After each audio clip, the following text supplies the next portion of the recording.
Very dangerous. Any truck with that, and you're onto the middle plateau, and that's a very dangerous situation.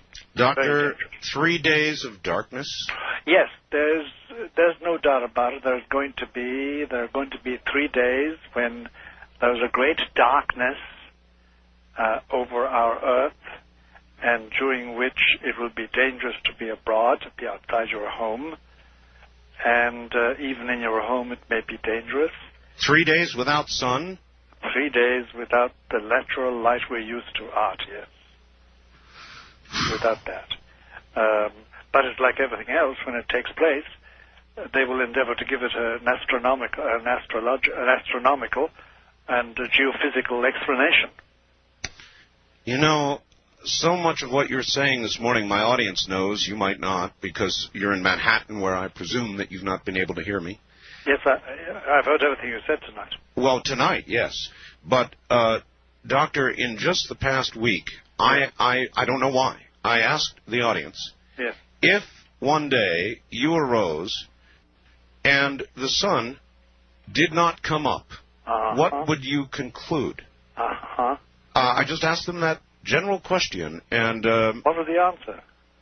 The answer was, many answers were flippant, yes, but many answers were, they would conclude that the end has begun. It was just, it's eerie to me that I even asked that question. I know. All right. I know. East of the Rockies, you're on the air with Dr. Malachi Martin. Dr. Malachi Martin, ex-Jesuit, former exorcist, and one-time advisor to 3 popes, is currently a best-selling author.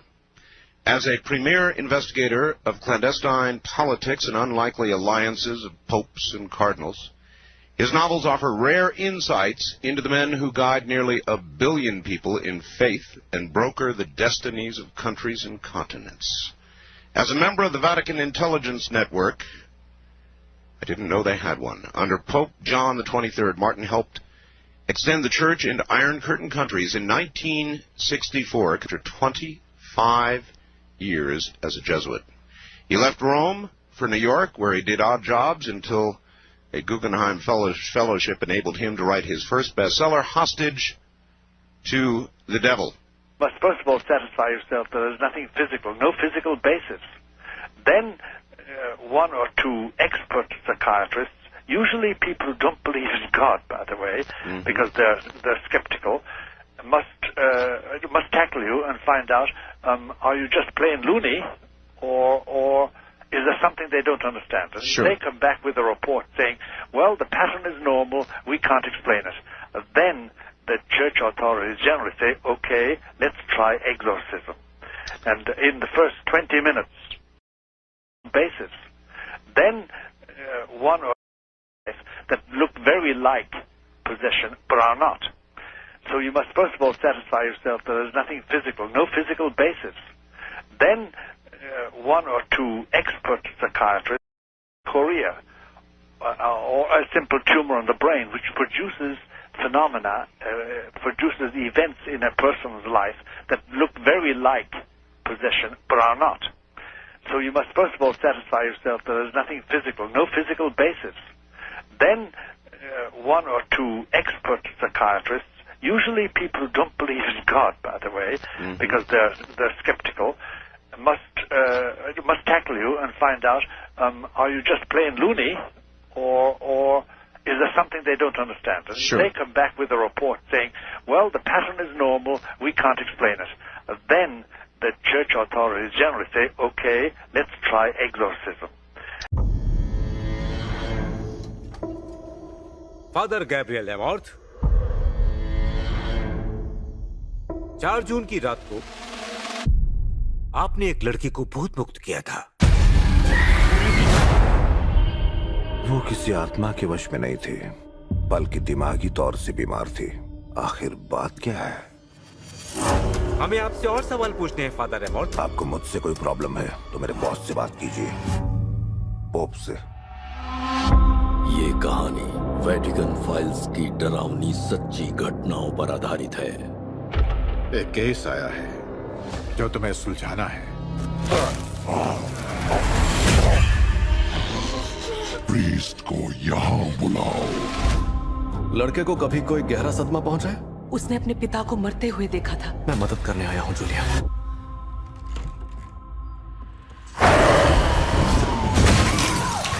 गलत priest. इस साल आखिर तुम हो कौन? मैं हूँ तेरा भयानक सपना। वो तो तब होगा जब इंग्लैंड क्रिकेट वर्ल्ड कप जीतेगा। हंसी मजाक करके तू नहीं बचेगा। एमी, डैड बोल रहा हूँ।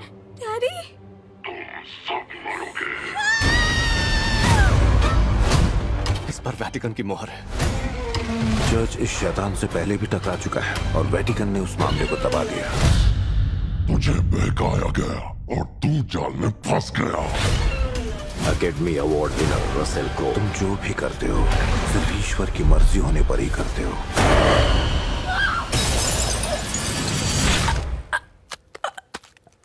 ये उसकी मर्जी थी। जरा सोचो, अगर शैतान ने पोप के पादरी की आत्मा को वश में कर लिया तो क्या होगा? तब तुम्हें कौन बचाएगा?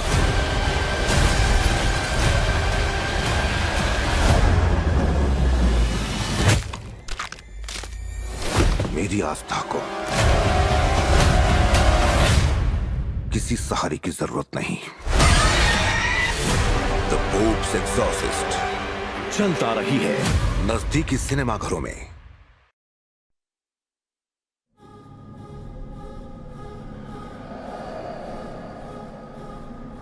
I don't care about my reputation. What I care about is telling Emily Rose's story.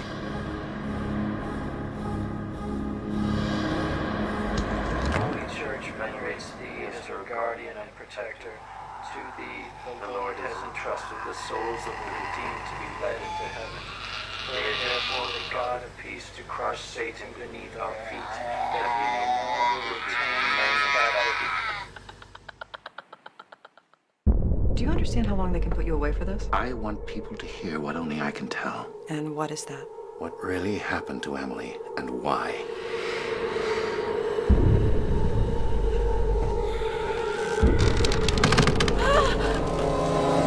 So she believed that her actual possession began that night at the hospital? I think she did.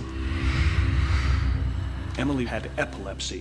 Father Moore's beliefs are based on superstition. Did Father Moore ask you to give her any medical help? I couldn't help her Why couldn't you help her? because there are no injections against the devil. Emily? Hey, can you hear me?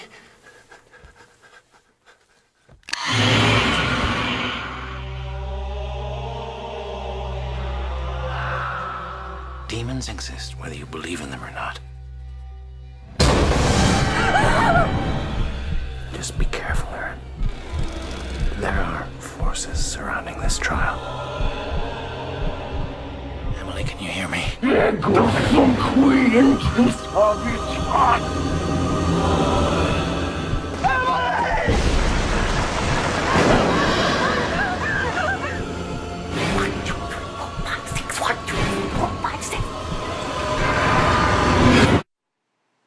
It has begun.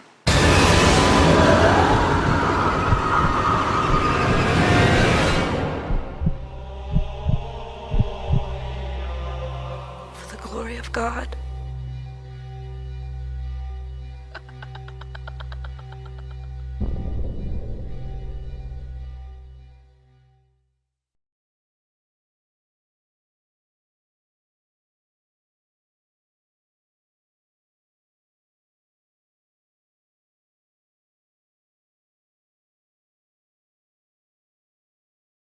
Exorcism has captivated and horrified the American public for decades.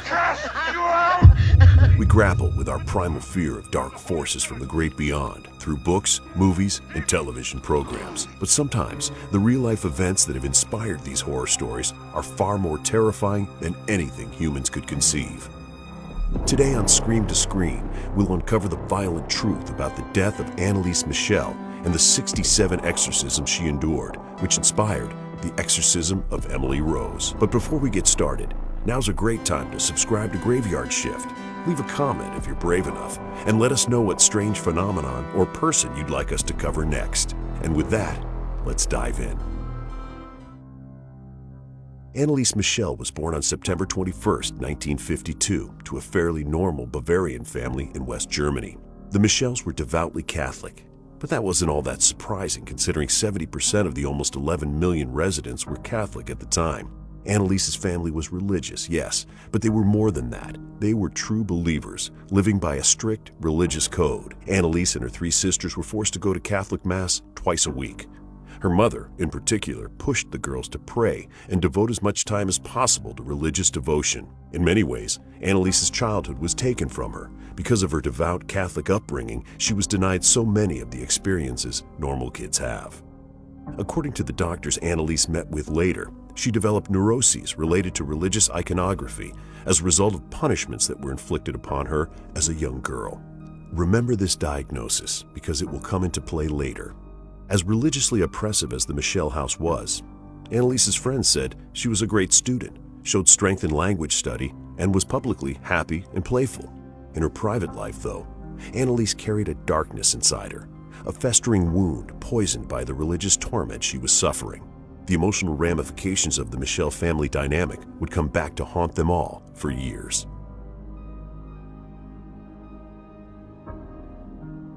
Whether it was demonic possession or mental illness, Anneliese's condition progressed gradually and worsened incrementally over a period of years.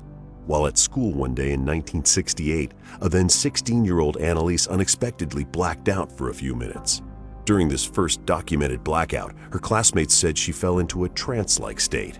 Anneliese, The choice is yours.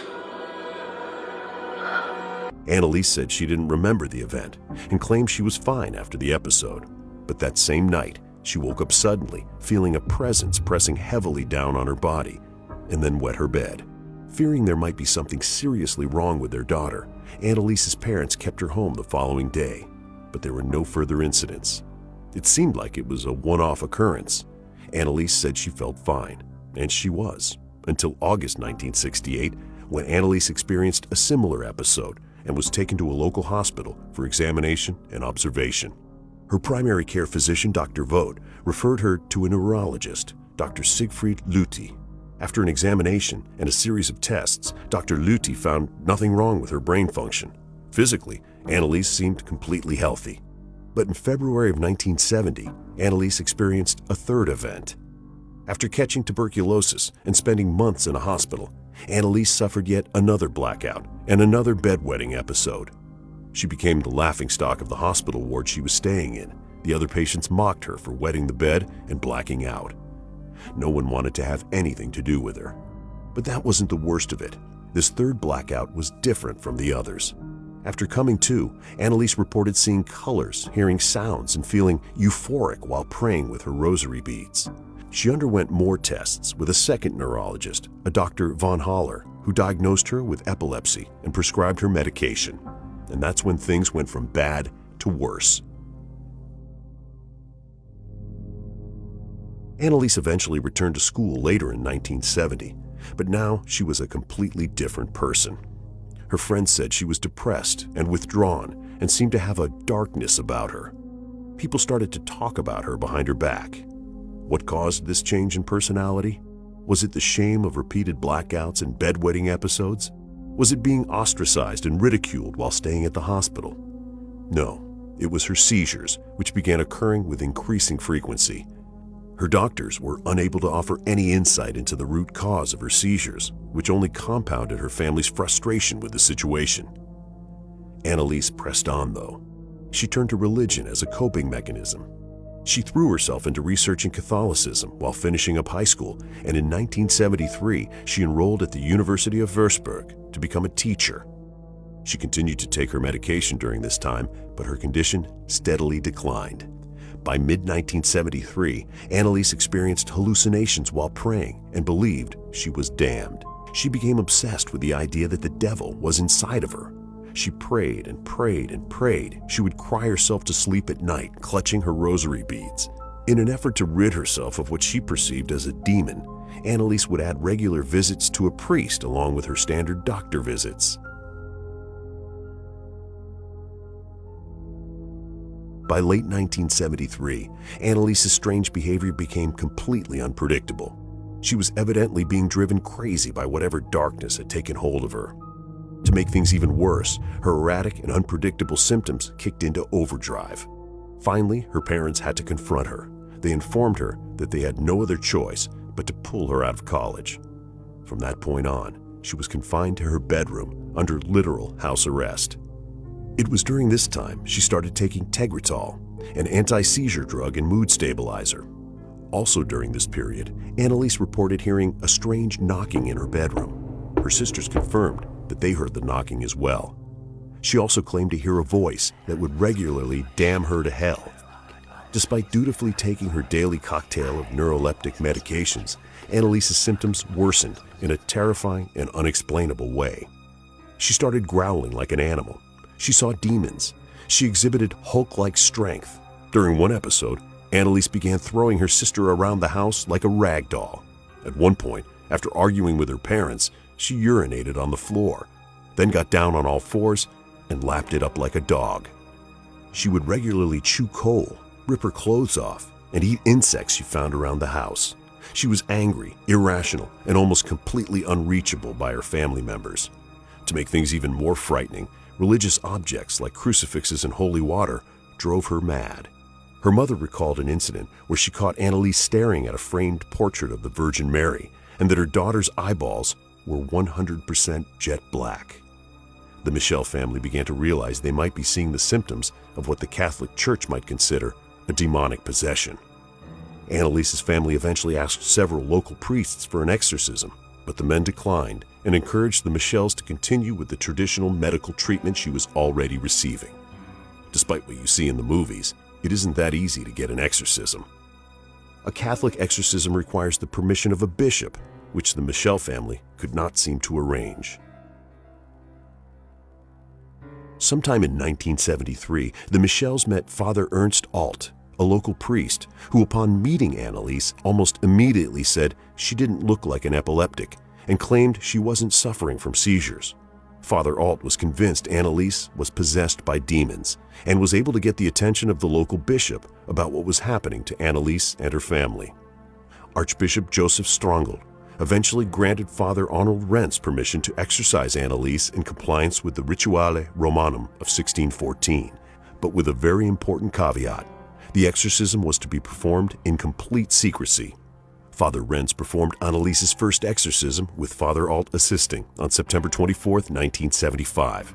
During the rite, she reportedly began talking about dying to atone for the wayward youth of the day and the apostate priests of the modern church. Eventually, she stopped eating, saying she was no longer allowed to. At this point, Annalise's parents had given up consulting doctors and cut off her medication. Instead, they put all their faith in the Catholic rites of exorcism, and Annalise was subjected to 67 exorcisms in all over an 11-month span during 1975 and 1976. It wasn't unusual for Annalise to endure 2 sessions a week, with some exorcism sessions lasting up to 4 hours. In audio recordings from these sessions, one can clearly hear Annalise's distorted guttural voice. She growls like a wild beast and makes profane utterances in response to the religious ritual. The gruesome audio recordings during her exorcisms also reveal that Fathers Renz and Alt talked to 6 spirits allegedly possessing Annalise. These spirits, or personalities if that's what they were, made up a murderer's row of evil incarnate: Lucifer, Judas Iscariot, Nero, Cain, Hitler, and Valentin Fleischmann, a disgraced Frankish priest from the 16th century. Given Annalise's history with religion and her obsession with Christian teachings, there were later theories that Annalise chose these figures intentionally. It's almost impossible not to agree.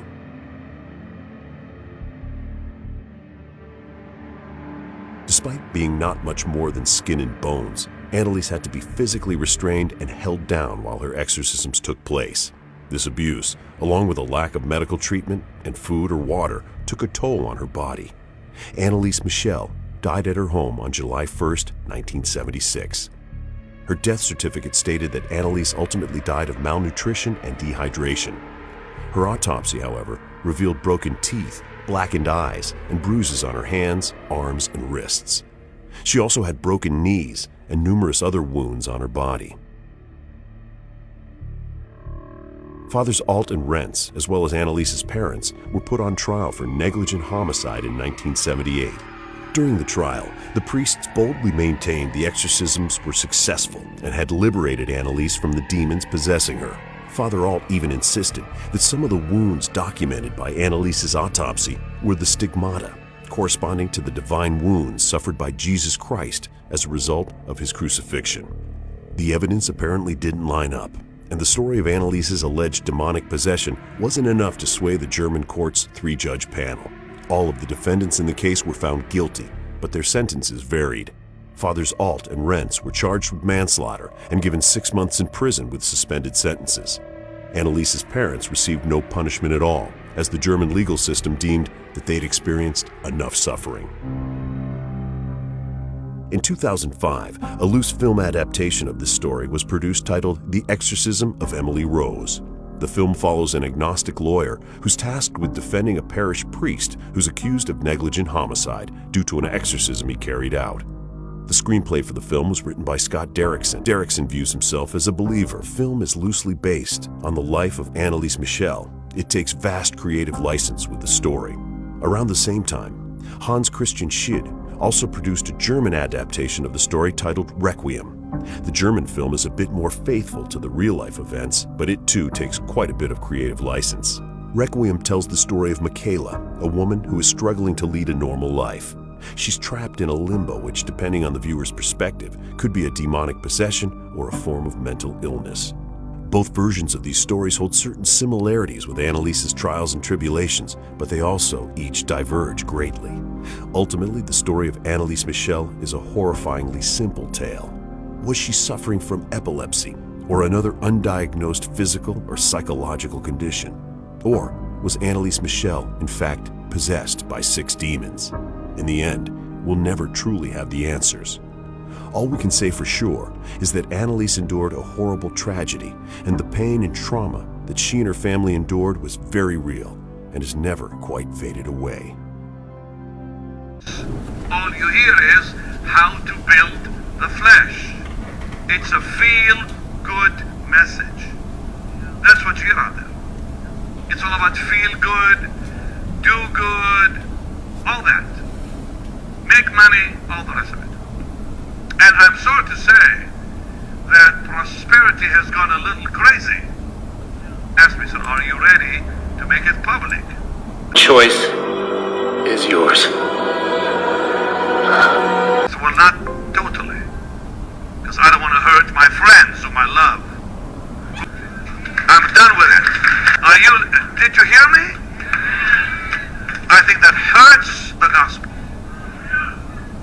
So I'm making that statement for the first time in my life, and frankly, I don't care what people think about me anymore. So when they invite me to telethons, I think they will not like me anymore. Am I shocking you? Good, let's have a high five on this one. That's about all I will say. And I've been sick for a while too, I just couldn't say it. The gospel is not for sale. The blessings of God are not for sale, and miracles are not for sale, and prosperity is not for sale.